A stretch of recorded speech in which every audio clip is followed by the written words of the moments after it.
Olá, empresa Júnior, beleza? Mais uma aula aqui da nossa disciplina eletiva Projeto Empresa Júnior.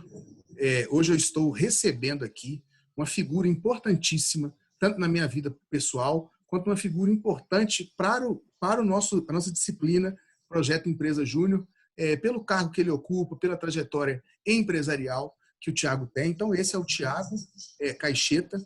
Hoje ele é diretor de planejamento e financeiro, é isso, Thiago? Diretor de Planejamento Financeiro e Tesouraria.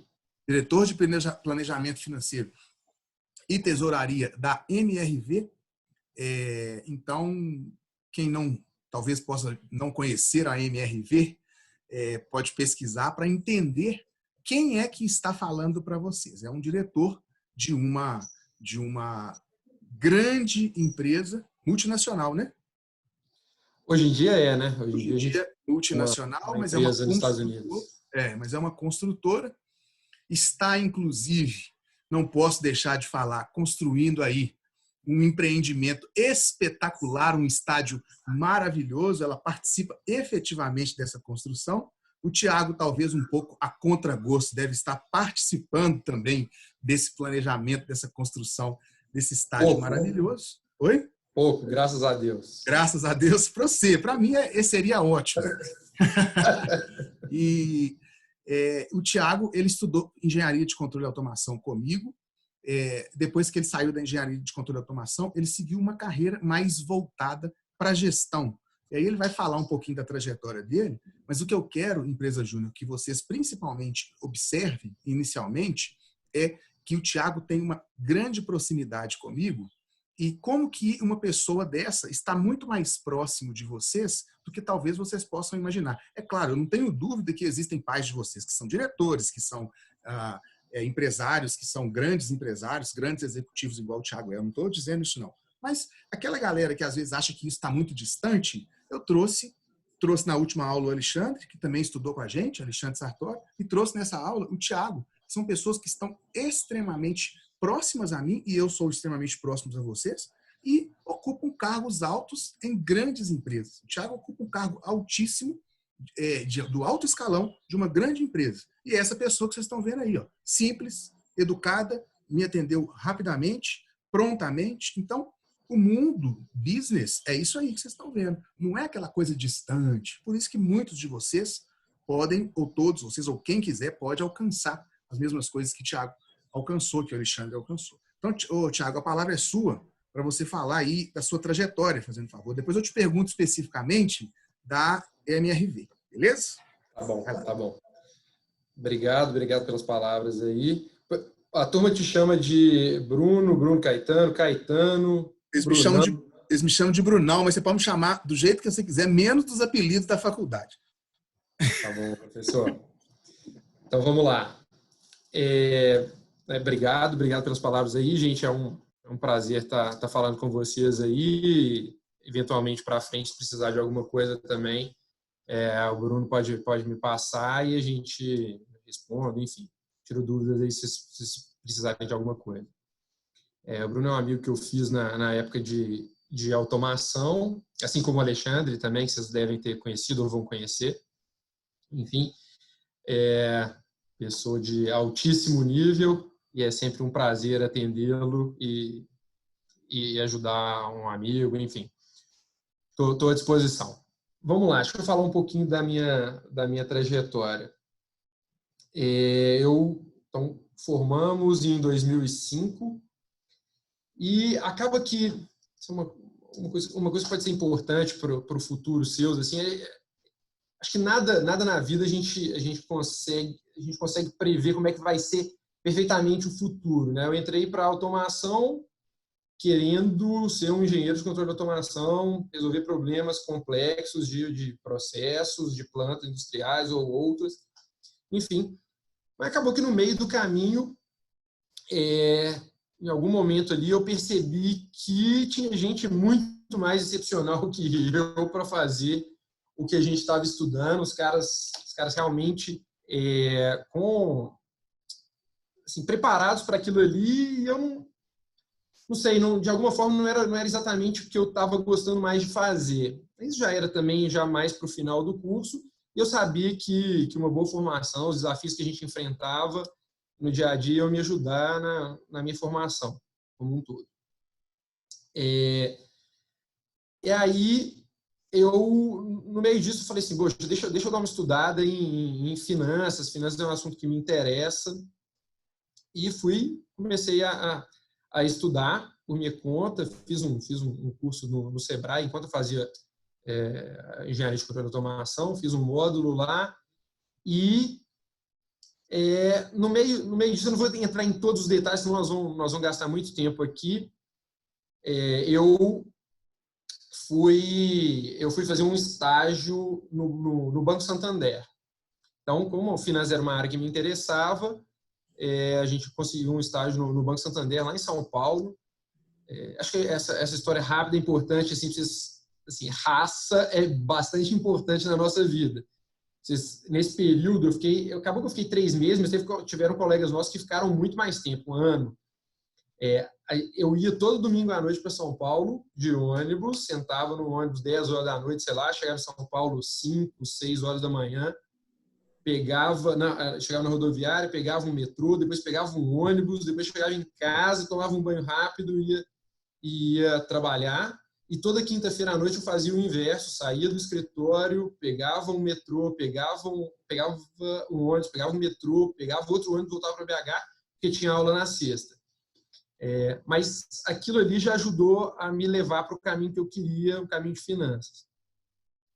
E pouco tempo depois teve um processo seletivo do INDG, que é uma empresa que não existe mais hoje, mas são 2 consultorias. Ele se transformou em 2 consultorias aqui de Belo Horizonte, o Instituto Áquila e o Falcone. Na época era uma empresa só, chamava INDG. E é uma consultoria em metodologia PDCA para melhoria de gestão das empresas. Não atuava com incremento de receita, de faturamento, não sei como é que vocês preferem chamar, ou redução de despesas, ou otimização de processo, enfim, voltada para a melhoria de resultados das empresas. E lá eu fiquei 3 anos. Meu primeiro ano e meio eu peguei um projeto em Luxemburgo, da ArcelorMittal. Então, eu morei 1 ano e meio na Europa trabalhando nesse projeto.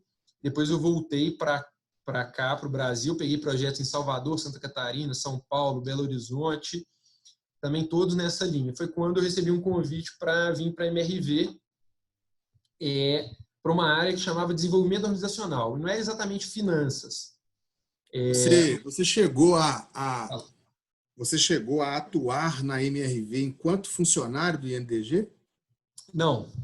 Que curioso. Eu achei que você foi contratado pelo desempenho, trabalho que você tinha realizado aí. Sempre achei. Não, mas foi quase. Tá. O que aconteceu?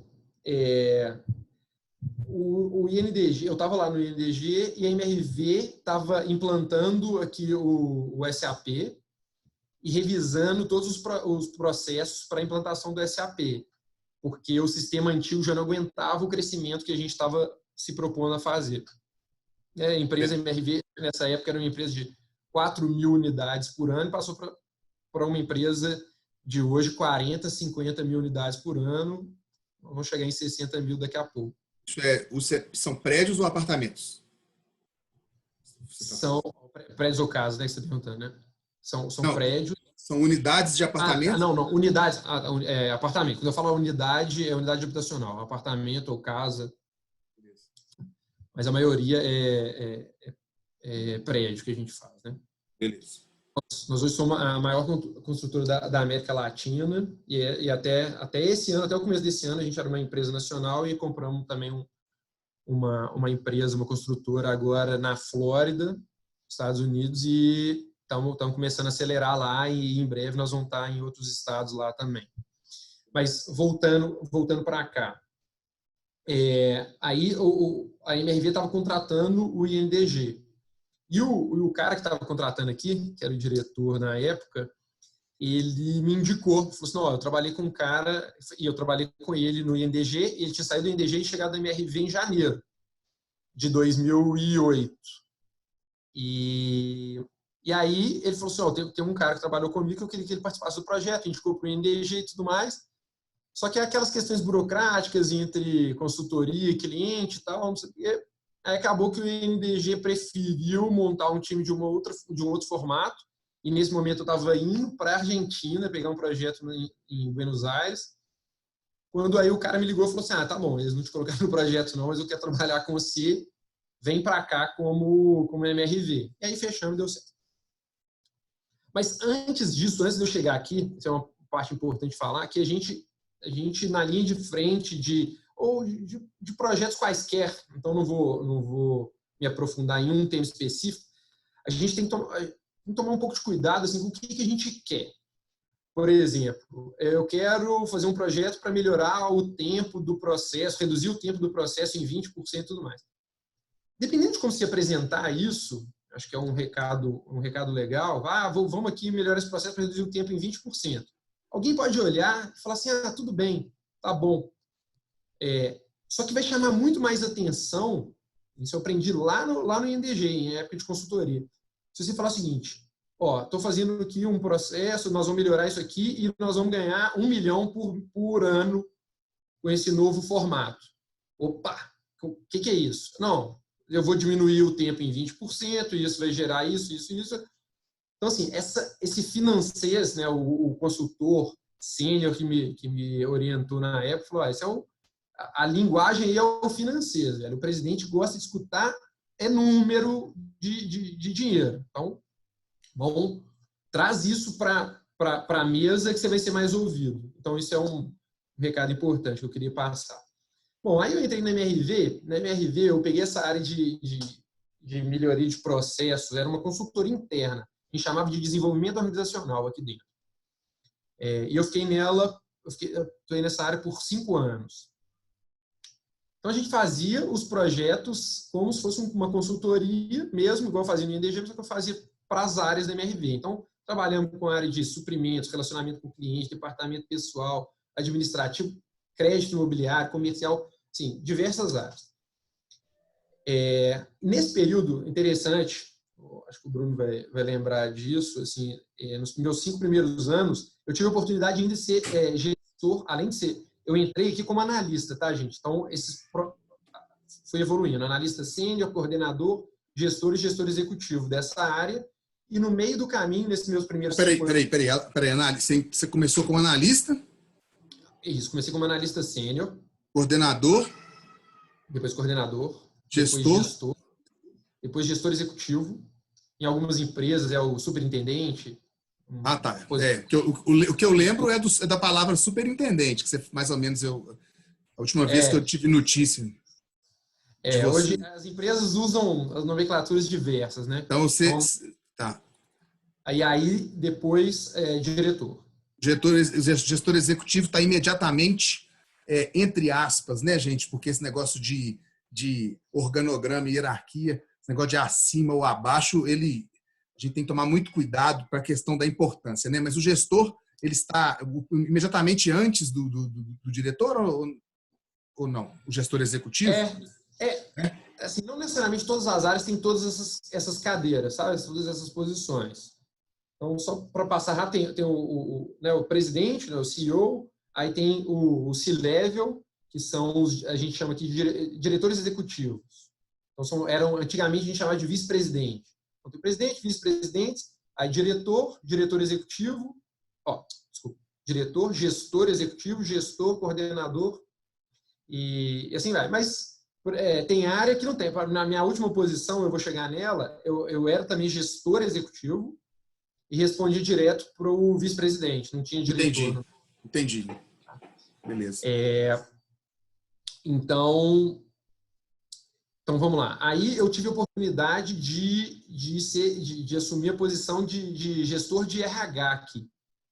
E eu achei super interessante. Na verdade, eu me candidatei à vaga, inclusive. Quando meu diretor chamou, falou, nós vamos precisar de colocar alguém. Tinha saído a gestora de RH. Nós vamos precisar de colocar alguém lá da nossa época de NDG, que tem esse perfil, tal. Eu falei, para fazer o quê? E aí deu certo. A nossa conversa, eu falei assim, pode me dar que eu faço as duas coisas. Assunto que eu gosto muito, embora, vocês estão conversando com um engenheiro de controle e automação, MBA em finanças, depois MBA estou fazendo em MBA executivo. Gosto de número para burro, introvertido e, assim, meu assunto principal no meu dia a dia aqui é gente. Nós vamos chegar, inclusive, Você se classifica como introvertido? Não, eu sou. Você é? Eu sei achar que não, mas eu tenho convicção que eu sou. Não só convicção, já fiz alguns testes com coach, lá no MBA, na Fundação do Cabral e tal. Já li livros sobre isso. Tem um livro Legal. interessante que chama O Poder dos Quietos. Muito bom. Mas, enfim, Peraí, só um minutinho. Peraí, um minutinho, Thiago. Passou uma moto aqui. O poder O Poder dos Quietos. dos quietos. Ok. Susan Cain, eu acho. Deixa eu ver se eu não estou com ele. Mas é bom. E é bem bom. Então, só aproveitando um pouquinho, é um livro interessante, porque e a gente tem mania, né, de achar que as pessoas têm que ser mais extrovertidas e a faculdade, o mundo corporativo te leva, não, tem que relacionar, extroversão, blá, blá, blá. E isso é preocupante, assim, para caras iguais a mim, assim, que não necessariamente, assim, obviamente eu não tenho que me relacionar mal nem nada, mas não está relacionado com isso, a introversão ou a extroversão. Está relacionado mais com a forma, por exemplo, que eu me recarrego de energia, assim. Eu preciso, por exemplo, participar de um evento, se eu falar para X mil pessoas, eu falo tranquilamente, assunto que eu domino, uma conversa dessa aqui, eu falo para N pessoas. Problema nenhum.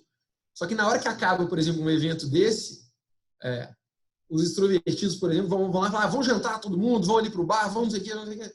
Assim, eu prefiro ir para casa, descansar, Entendi. ler um livro, ficar comigo.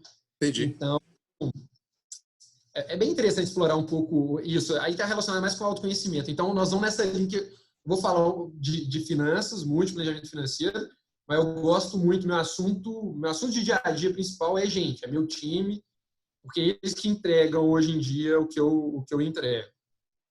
Perfeito. Vamos lá. Então, fiquei 5 anos nisso, até que eu cansei um pouco ali de ser área consultiva. Então, eu tive que ficar 3 anos como consultor, depois mais 5 anos de consultoria interna, e a gente fez um trabalho aqui dentro de reestruturação de uma área, a área de crédito imobiliário, desenhamos processo para os caras e tal. E aí falou, bom, agora que vocês desenharam isso aí tudo, foi super bacana, nós vamos precisar de alguém para tomar conta do corporativo, que é olhar o crédito imobiliário nosso, sem entrar em detalhes, ele acontece nas 150, 160 cidades que nós estamos. E tem regionais, e aí nós estamos falando de 25 regionais tomando conta de todas essas cidades. Mas precisaria de alguém aqui como corporativo. Eu falo tomar conta, não significa que todo mundo respondia para mim, mas assim, é padronizar as coisas e tem algumas funções que são centrais, assim, que a gente presta serviço. Então, precisava de alguém para essa função. E aí eu me candidatei também. Eu acho aqui um ponto importante que a gente fica esperando muito dos outros, né? Então, como profissionais na vida, às vezes umas pessoas esperam que recebam algumas coisas. Eu tentei, na minha carreira, ser protagonista do que eu queria para mim. Então, eu me candidatei à vaga de gestor de RH, eu me candidatei à vaga de gestor executivo corporativo de crédito imobiliário, né? Eu fui atrás do meu MBA em finanças, porque uma hora eu ia para esse lado. Então, enquanto eu estava lá nos meus primeiros 5 anos, quando eu entrei no MRV, eu falei assim, puxa, eu vou ficar em BH? Vou. Ou então eu vou estudar. Era um negócio que eu queria me aprofundar em finanças e fui fazer um MBA pago por mim. Então, eu acho que a gente tem que não ficar só colocando a responsabilidade da nossa carreira na mão dos outros e, puxa, que dia que eu vou crescer, que dia que eu vou fazer? Vamos preparar e vamos atrás, vamos ser protagonistas da nossa carreira, né? Importante. E aí, Bom, aí eu fiquei nessa área por 4 anos, assim, acho que um dos trabalhos que eu mais gostei de fazer na vida, assim, porque a gente entregou para burro, tinha muita coisa para fazer, e até que em alguma movimentação interna me perguntaram se eu queria virar o gestor executivo de planejamento financeiro. E aí eu queria, porque era um assunto que me interessava bastante há muitos anos e eu vinha, de certa forma, me preparando para isso. E foram meus últimos 3 anos. Então, meus últimos 3 anos eu cheguei aqui no planejamento financeiro e aí eu vou contar um pouquinho mais do que eu estou fazendo hoje em dia. Então, só finalizar e eu volto, assim. No final do ano passado, me convidaram para assumir a posição de diretor de planejamento financeiro e tesouraria, então fundi a área do planejamento financeiro, onde eu estava por quase 3 anos, com uma área de tesouraria que eu não conhecia o funcionamento dela, muito superficialmente. Então, foi quando eu assumi essa posição.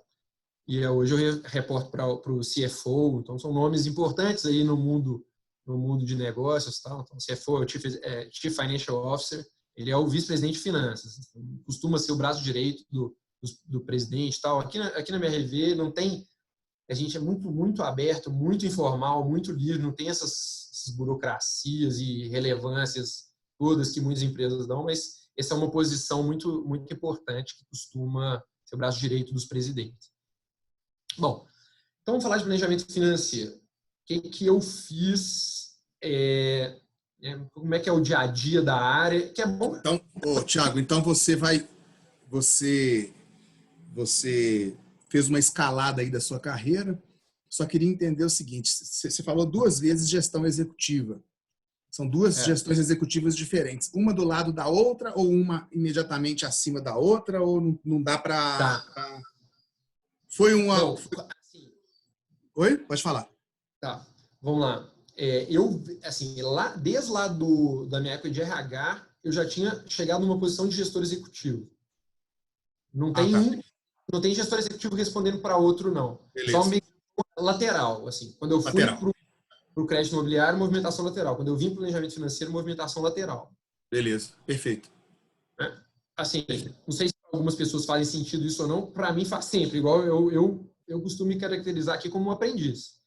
Eu Claro. ainda, na nossa prévia, você me pergunta, eu falo assim, como é que é o planejamento financeiro? Eu falo, não, vou te contar o que eu sei, porque eu estou aprendendo ainda.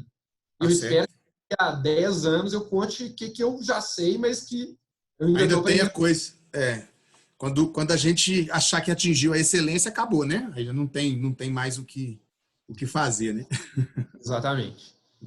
Tá, aí Então, você se candidatou ou não? Você foi convidado aí para a não, direção para do... essa eu fui candidato, fui convidado, Convidado. Beleza. acredito, porque por tudo que eu já tinha entregue também e Uhum. também pela minha preparação, né? Beleza. Então, beleza. Então, vou falar um pouco do que a gente faz aqui, e aí é a gente, não tem o que eu faço, eu posso falar um pouquinho do meu papel, mas eu já até comecei a dar um spoiler aí, que é gerenciar time, é desenvolver time, é patrocinar eles, é tirar o obstáculo do caminho, mas Beleza. falar que meu time faz. Tá? Então, vamos lá. Planejamento financeiro nosso aqui, mas eu não vou falar do nosso especificamente, eu vou tentar generalizar, porque tem diferenças, né, de empresas. Então, na hora que eu olho a estrutura organizacional, fazer benchmark com a Localiza, com Banco Inter, ou com quem quer que seja que a gente já fez aqui, os papéis, as atividades tem que estar lá de alguma forma. Se dentro de uma diretoria ou de outra, tem que estar lá. Tá? Então, vou tentar cobri-las aqui. Tá. Então, o que você vai falar para mim não é de plano financeiro, porque plano financeiro é no momento em que você vai montar uma empresa, você precisa de um plano financeiro, né? O que você vai falar é de um planejamento financeiro para executar um projeto, é isso? Mais ou menos isso? É porque é o seguinte, eu não... Bom, eu não fui um empreendedor por mim. Não Eu não foi abri uma empresa perfeito. para pensar. Só que, assim, tentando extrapolar um pouquinho, é como se todo ano eu montasse um plano, então nós vamos chegar nisso, eu montasse um plano para o que vai acontecer ano que vem e de médio e longo também. É Tá? como se você estivesse construindo uma nova empresa a cada ano aí dentro A das cada ano. suas. Ok. Então, para eles vai valer do mesmo jeito, né? Entendeu? Isso, acho que vale. Beleza. É o seguinte, a gente começa. Então, vamos imaginar que eu estivesse começando, que é literalmente o que a gente faz lá para setembro. Setembro a gente começa a olhar para trás, olhar histórico, olhar o que a gente já fez, começa a conversar com as áreas, os diretores das áreas, os presidentes, o que eles esperam para o ano seguinte e tal. E fazer alguns estudos de despesa e mesmo de projeções de venda, de preço, aonde que a gente vai aplicar o dinheiro, se vai ser mais em terreno, se vai ser em forma de alumínio, processo construtivo, projetos de TI, projetos de RH. A gente começa a conversar com todo mundo. Então, setembro é o início. O meu time aqui começa a olhar para as contas da empresa e fazer os seus estudos. E outubro, final de setembro, outubro, na verdade a gente começa um pouquinho antes, começa em agosto, que a gente é mais preciosista aqui, mais ansioso. A gente começa internamente antes, mas começa a envolver as áreas de setembro. E final de setembro, outubro, a gente já tem algumas diretrizes. Tá? Como que saem as coisas hoje? A gente vai lá, começa lá na área de desenvolvimento imobiliário, aí no caso específico do MRV, mas é a área que é onde tudo começa, é a área que compra terreno e monta os projetos, viabiliza o terreno e fala como que vai ser ali. Então, quando você compra um terreno, até você começar a construir ele, vão-se aí 2 anos e meio, 3 anos, depende do estágio que você comprou o terreno. Então, não adianta eu falar assim, esse ano eu quero fazer 50 mil unidades. Tá bom, quanto que você tem de terreno no seu estoque? A gente chama de land bank. Tem nada. Então, deixa eu te contar uma coisa ruim. Você não vai construir nenhuma unidade esse ano. Então, é assim. Então, por isso, no nosso land bank, a gente anda carregado. A gente tem 50, mais ou menos 50 bilhões de reais em land bank. Não significa que os terrenos valem 50 bilhões. Significa que com aqueles terrenos eu consigo gerar unidades. Se eu vendê-las, eu tenho 50 bilhões. Se eu Beleza. pensar que o custo de terreno é mais ou menos 10%, eu tenho ali 5 bilhões em terreno. O custo de cada terreno, se eu vender todos, eu tenho 5 bilhões. Faz parte de um planejamento financeiro também pensar sobre isso. Fala assim, então o MRV pegou e colocou 5 bilhões em terrenos? Comprou? Não. A nossa forma de compra, ela é diferente. O que eu negocio com os compradores de algumas formas. Uns exigem pagamento em dinheiro mesmo, outros viram como se fossem nossos sócios, assim, a gente faz permuta com eles, então eles passam o terreno para a gente e tudo que entrar de pagamento de cliente vai uma parte para eles. Ou também esses que eu tenho que pagar em dinheiro, eu posso combinar com o cara e falar, tá bom, eu não te pago nada agora. Na hora que a gente lançar o empreendimento, aí eu divido em mais 2 anos e vou te pagando aos poucos. Então, isso é de suma importância, porque no momento zero que a empresa foi criada, os sócios colocaram dinheiro na empresa. E esse dinheiro é finito. Eu tenho que escolher o que eu faço com esse dinheiro. Eu vou precisar dele para construir. Então, eu não posso pegar e comprar terreno, tudo em terreno. Porque no momento seguinte, eu falo assim, e agora? Com que dinheiro que eu vou construir? Bom, aí tem estrutura de capital. Eu vou tentar não ser técnico, mas vou falando algumas coisas para vocês ficarem com isso na cabeça. Que é, a empresa começou, os sócios colocaram dinheiro. No dia seguinte, também, os sócios vão lá, a empresa, os sócios não mais, mas a empresa vai lá e pega dinheiro emprestado para ela tocar o negócio dela. Faz parte, é inteligente fazer isso, né? Você só tem que tomar, é só a dose, né? É igual remédio aí. Você tem que testar a dose que você vai usar. E varia de negócio para negócio. Se você ficar muito endividado, você tem um risco grande. Só que você fica mais endividado, o seu custo de capital é barato, significa que os sócios podem ter mais retorno para eles do que se eles usassem só o dinheiro deles, entendeu? Porque aí eles estão correndo risco. Então é importante, vocês vão passar por isso em algum momento na vida, não sei se nesse projeto vocês vão entrar com tanto detalhe assim.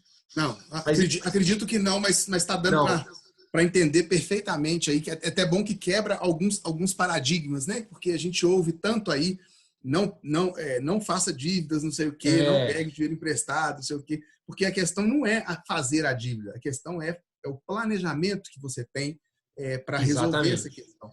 Então, é até bom que você vai quebrando alguns paradigmas aí, isso é bom. Perfeito. Então, beleza. Tá bom. Então, só dei uma passada geral. Esses assuntos que eu falei agora, de forma muito simples, na minha cabeça aqui está passando uma ferramenta não, mas um relatório, um demonstrativo financeiro que chama Balanço Patrimonial. Beleza. Então, em setembro, estou lá conversando com as áreas vão passando. Poxa, eu vou precisar disso, tem um projeto assim, tem um projeto assado, vou gastar tanto e tal. O RH nos ajuda, com todas as áreas também, a ver o planejamento de equipe. Então, se eu estivesse começando uma empresa do zero, eu teria que estar pensando nisso. Assim, que tipo de atividade que eu vou desenvolver? Vou desenvolver prédios. Tá bom. Então, eu preciso de um engenheiro por prédio. Quantos que eu vou fazer? Vou fazer 3? Não vou precisar de 3 engenheiros. Também preciso de suporte. E assim vai. Como a gente está fazendo com a máquina andando, é um pouco mais tranquilo, assim, já está dentro da nossa cabeça, mas pensem que por trás está passando tudo isso. Assim, se eu vou sair de uma cidade, não parar de construir lá, eu não vou precisar do time que tem para dar suporte naquela cidade. Tá bom, mas eu vou transferir esse time para outro lugar? Então, beleza, eu transfiro orçamento. Ou não, a gente vai simplesmente desmobilizar, então, infelizmente, vou ter que desligar as pessoas, enfim. Isso tudo tem que passar lá. Aumentos salariais, então, poxa, estou prevendo aumento salarial, tem alguém desempenhando bem, meritocracia, sim, não. Quais são as políticas da empresa? Então, tem que traçar políticas de, não, eu posso dar aumento salarial do tanto que eu quiser? 100%? Não existe isso.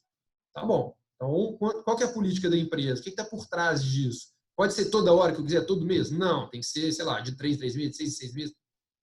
Enfim, qual que é o cenário macroeconômico? O que está acontecendo no mundo?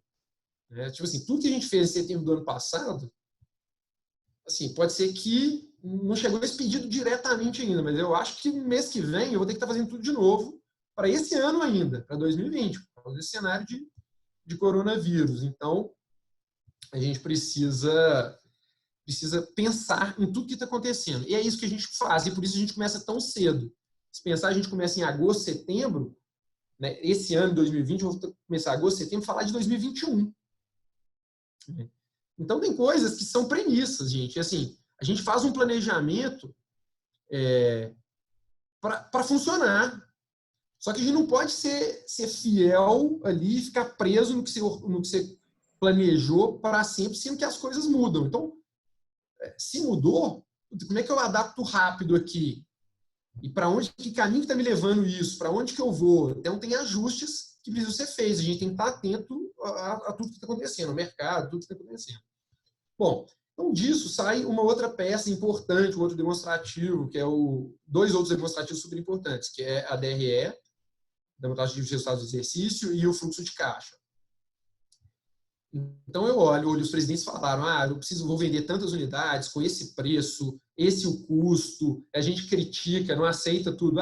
Mesmo vindo do presidente, falou, eu vou construir com um custo de tanto. Só que eu olho para trás e falo assim, que é impossível, a gente já está nesse outro limite, nesse outro patamar, já estou construindo mais caro. O que a gente vai tirar então? Vai ter que tirar alguma coisa, vai ter que trocar? Não, então não. Então beleza, então mantém esse custo alto para a gente ter expectativa do que vai acontecer com a empresa. Então, coisas importantes. Envolver todo mundo. Eu estou falando de uma empresa gigante, gente, gigante. Estou falando de mais de 30 mil funcionários. Ok, maior parte está em obra, mas nós estamos falando de uma empresa absurdamente complexa. A cada 3 minutos a gente entrega um apartamento aqui no MRV. Então, assim, é ágil o negócio.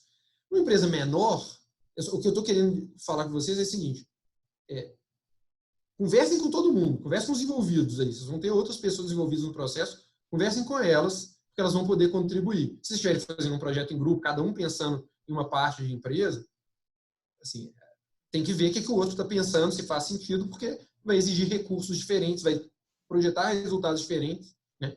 Então, vocês vão ter lá aonde que entra dinheiro e aonde que sai dinheiro, e tudo isso o planejamento financeiro pensou e projetou, e vai dar um resultado final lá na última linha para...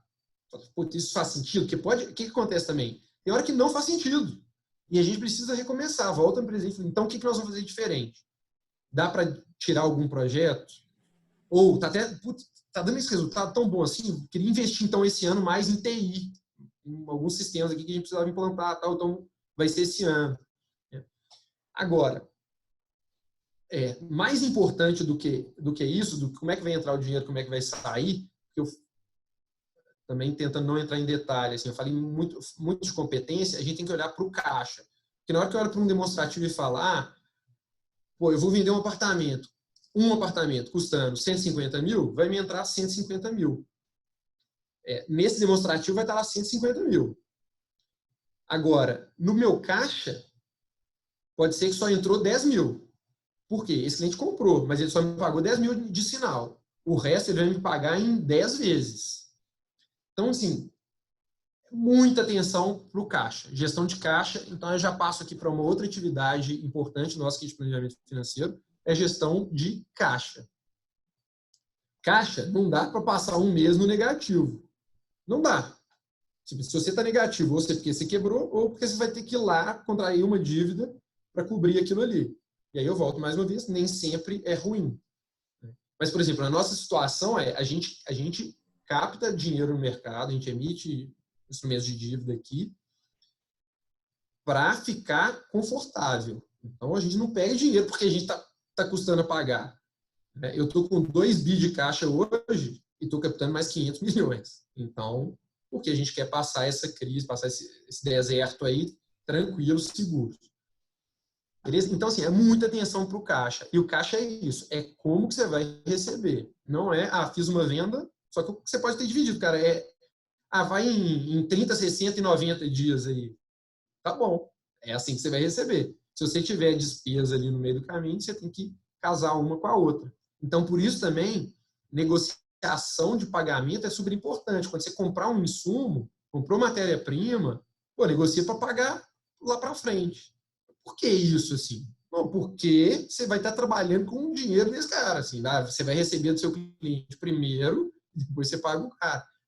E aí tem negócio que é muito fácil fazer isso, tem negócio que é muito complexo fazer isso, né? Então, são assuntos importantes dentro de um cenário de planejamento financeiro. Perfeito. O que mais que a gente faz aqui de muito importante é muita análise, muita análise. A gente tem um time aqui que, assim, chega muita pergunta dos presidentes, do presidente do conselho, dos vice-presidentes de outras áreas. O que acontece se eu reduzir meu custo? O que acontece se eu reduzir meu preço? O que acontece se eu parcelar mais, parcelar menos? A gente fica aqui trabalhando os indicadores financeiros, fazendo muitos estudos, muitas simulações para o negócio tomar suas decisões de forma mais inteligente e mais rápida. Tá? Essas projeções que eu falei, gente, assim, então pensando num plano de uma empresa sendo criada, e a gente faz isso também. Bom, eu não falei, né? Eu começo em setembro e a gente vai terminar isso em dezembro, na reunião que tem do Conselho de Administração, e a gente valida a peça orçamentária e vale para o ano seguinte todo. Tá? Eu volto nisso. O que eu queria falar... Bom, me fugiu aqui. Então, deixa eu entrar nisso. Daqui a pouco eu volto. Eu ia falar o seguinte, eu faço isso para curto prazo eu estou falando do ano seguinte, mas a gente também faz simulações aqui para os próximos 5, para os próximos 10 anos. Aí essas a gente erra, bem mais mesmo. Estou falando que a outra a gente não erra, não, mas essa a gente erra bem mais. Mas se a gente não fizer isso, a gente não sabe o que a gente precisa, como a gente precisa se preparar. Eu vou precisar eu vou investir no novo negócio, vou precisar de gente com esse perfil, vou precisar de mais recursos, vou precisar de minha dívida ficar de mais longo prazo ou menos longo prazo, mais curto prazo, enfim. Tá bom. E aí, no ano seguinte, na hora que começa janeiro, a gente olha todo mês o que está acontecendo. Então, isso é outra coisa muito importante. Né? Você montou um plano e agora você está executando ele em janeiro. Fechou janeiro, você tem que olhar o que se projetou, o que se realizou, qual que deu desvio, aonde, por quê, o que você pode fazer de diferente no mês seguinte. Né? E isso a gente faz todos os meses, acompanha com as áreas. Né? Mais uma vez, eu falo, acompanha com as áreas, assim, tem que tomar cuidado. Assim, é muito grande, porque, mais uma vez, aqui é muito grande. Empresas menores, vocês vão fazer uma gestão, né, ou uma concepção mais rápida ali, mas é importante ouvir todo mundo. Tiago, deixa eu te perguntar um negócio. Planejamento financeiro é, basicamente, o que entra, o que sai, como e qual é o lucro. É isso? De uma forma assim, ultra simplificada, sim, o que entra, o que sai, o lucro e o caixa, não, né? O lucro é uma peça e o caixa é outra. É outra peça. É ali. Se as coisas acontecessem tudo dentro do mesmo mês, eu pago no mês, recebo no mês. Aí não tinha erro. Então, se não houvesse parcelamento, não tinha erro. O que entrava era o que entrava e o que saía era o que saía. Isso aí. Mas tem a questão do parcelamento. Então, o que entra, o que você viu que entrou, não necessariamente é o que realmente entrou, porque você vendeu 150, mas recebeu 10 porque você parcelou em 15 vezes. É isso que você está falando. Exatamente. Né? Exatamente. E o planejamento financeiro ele vem fazendo isso aqui, né? Ele vem cruzando esses dados todos, não é isso? Você não mexe em uma coisa sem mexer na outra. Porque assim, fatalmente também, se você parcelou mais, é porque você pode cobrar mais, ou se o cara quer te pagar à vista, você vai dar um desconto para ele. Então, isso. Uma decisão em uma coisa afeta a outra e é tudo integrado. Né? Principalmente esses 3 demonstrativos são muito relevantes para a nossa vida. O balanço Quais são os 3? Balanço patrimonial, DRE e fluxo de caixa. Qual que é o nome do DRE? Demonstrativo de resultado do exercício. Tá? Receita, despesa, tem um lucro. Margem líquida, etc. Agora, então, cara, você me deu bastante luz aqui. A mim também, meus alunos vão adorar, mas a mim também você me deu essas 3 peças aí separadas, já me clareia uma vida inteira. Boa. Que bom poder ajudar. Aqui, a outra parte que não pode faltar é a estrutura de capital, que é o que eu estava falando um pouco antes. Da onde que vão vir os recursos para você aplicar no negócio? É de dívida de curto prazo, dívida de longo prazo, vai vir dos sócios. Outra coisa, a empresa vai dar lucro. Tá? Vamos montar a empresa que dê lucro. Então, a empresa vai dar lucro, vai gerar caixa. Se Deus quiser. Amém. O que eu faço com isso? Essa é uma decisão também de emprego de capital. Assim, o que eu faço com isso? Eu devolvo para os acionistas? Eu pago dividendos? Tem hora que sim. Tem hora que não. Tem hora que não. Fica no caixa da empresa. Uma hora você vai devolver para eles, mas fica no caixa porque você quer reinvestir esse dinheiro. Então, são coisas que a gente precisa ficar bem atento. E essa decisão é sua? Não. Essa decisão ela é tão estratégica que eu não sei nem se ela não sai do conselho. Acredito que não sai do conselho, não. Assim, o conselho deve ajudar, mas devem ser os presidentes que definem. O que a gente faz aqui é mostrar as consequências. Então, eu posso fazer uma simulação, se eu distribuir dividendo, o que acontece? Bom, meu acionista vai ficar feliz lá. Eu vou dar um retorno para ele maior, talvez, do que ele esperava. Só que, por outro lado, a empresa consegue crescer no ritmo que ela precisava crescer, ou que ela estava planejando crescer, porque eu precisaria desse recurso. Você arrancou um pouco do recurso. A gente cria cenários. Exatamente. Então, a gente cria cenários, mostra as consequências e algumas decisões são tomadas lá em cima. Por exemplo, também decisão de contração de dívida, igual eu falei. A gente faz projeções aqui. Ó, temos dinheiro até tanto, ó, vai ter uma dívida que está vencendo daqui a 2 anos, vai ter uma dívida que vai vencer nesse ano. Então, assim, a gente sugere que a gente vá ao mercado agora, pegue uma dívida e tal. Então, como empresa grande, assim, eu falo, vou ali, vou emitir uma debênture que está 700 milhões, 500 milhões, assim. As cifras são altas, mas no dia a dia, você tem que ver ao que se tem acesso. Às vezes, você só tem acesso ao banco e é de curto prazo a dívida. Tudo bem, se você tem esse, é isso que você vai usar. Né? Mas, às vezes, o banco te dá opção. Você te dá a opção de 1 ano ou de 2 anos você quer dinheiro emprestado. Ou de meses. Aí você tem planejamento, né? Isso. Se você planejou, projetou seus resultados, você sabe mais ou menos o que você tem que fazer. Muito bom. É isso. Assim, a nossa... Deixa eu te perguntar um negócio. Seu time tem quantas pessoas?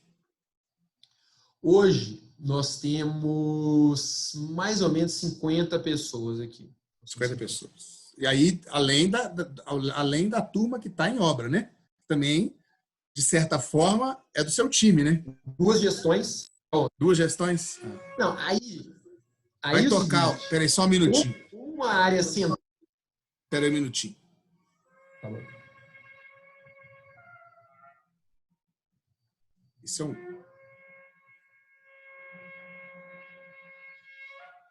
um. Tá me ouvindo? Tô. Isso é um vizinho aqui, eu acho que é uma questão da religião dele. Todo dia, às 15 horas, ele toca esse negócio aí. É mesmo? É. Interessante. Interessante. Aqui. Olha só, reportes diretos aqui são 50, né? Diretos e indiretos. Eu te falo um pouquinho mais da estrutura. Agora, como uma área central, assim, todo mundo é do nosso time. Assim, uns 30 mil pessoas. Entendi. Perfeito. Mas aqui, eu cheguei a ter no crédito imobiliário, na época de crédito imobiliário, isso que é interessante, assim, eu não era diretor, eu tinha 7 gestores respondendo para mim. Nós éramos mais de 120 pessoas, assim, no total. Porque essas coisas, tem gente que tem um pouco de vaidade, né? Eu não tenho vaidade nenhuma, não. Tem mais gente no meu time, etc. Tem que tomar cuidado com essas vaidades. É bom para todo mundo também ficar atento. Tem que tomar cuidado com essas vaidades, não leva a nada na vida. Mas, assim, era uma área muito grande. Aqui, quando eu cheguei para o planejamento financeiro, éramos 12. Quando eu era gestor de planejamento financeiro, éramos 12 pessoas, que o time atual é mais ou menos isso, 10, 12 pessoas. Hoje nós estamos com 10, nós estamos com vaga aberta, que a gente não está podendo preencher agora por causa da crise. Uhum. Mas aí a tesouraria vem com 40 pessoas. É uma área mais estruturada, mais operação da tesouraria. Sim. É mais puxada.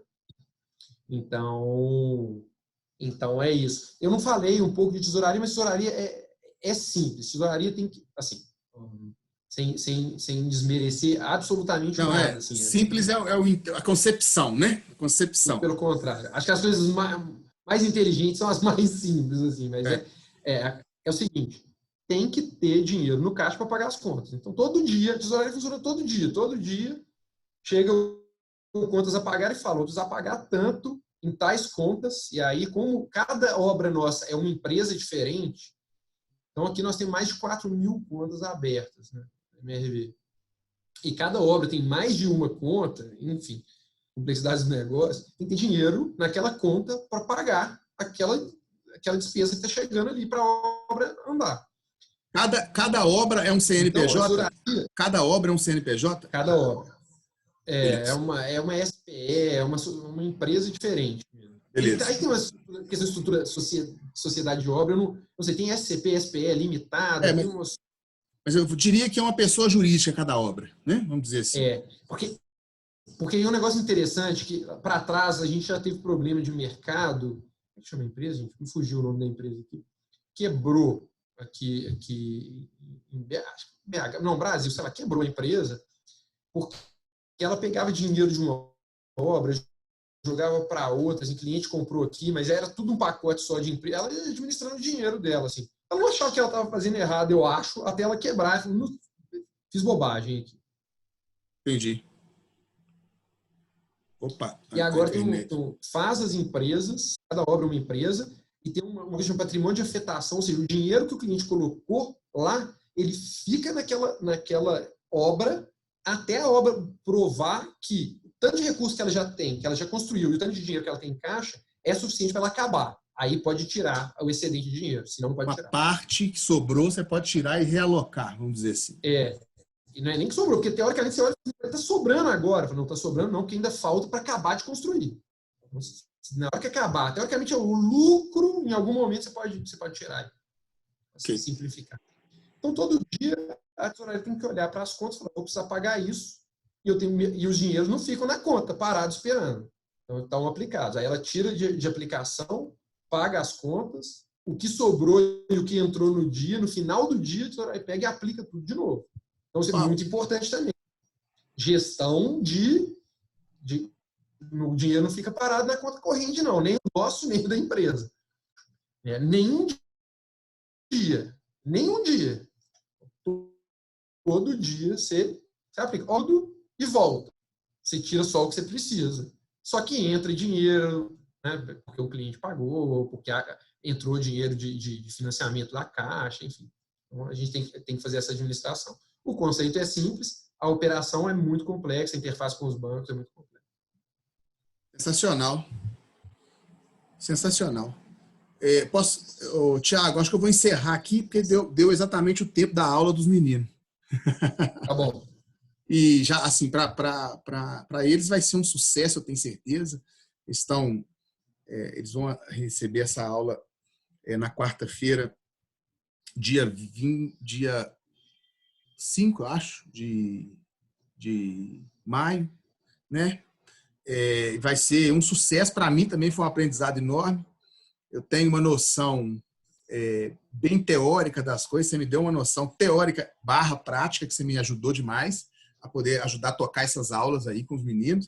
Eu te agradeço muito. Te agradeço muito mesmo. Você está quase mais de 1 hora inteira conversando comigo. Estou conversando, gente, com o Tiago Antunes Ribeiro Caixeta, que é meu amigo pessoal e também é diretor de planejamento financeiro da empresa MRV.